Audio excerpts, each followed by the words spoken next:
आपण आहोत श्रीमंत दगडूशेठ हलवाई सार्वजनिक गणेशोत्सव मंडळ पुणे येथे।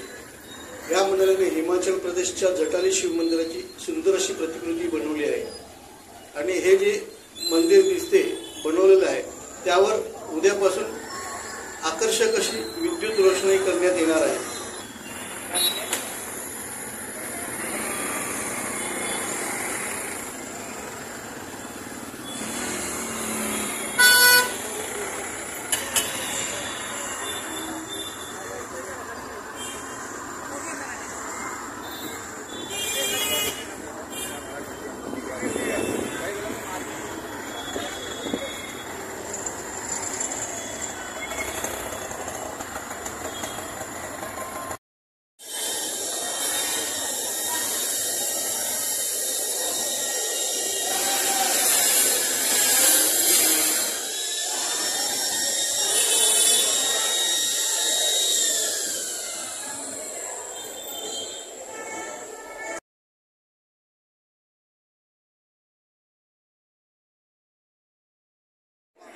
श्रीमंत दगडूशेठ सार्वजनिक गणपतीच्या मागेच बाप्पाचे दागिने खरेदी करण्यासाठी झुंबड उडाले आहे। या बाजारपेठेत गौरी मातेचे सुंदर मुखवटेही आपल्याला पाहायला मिळतील।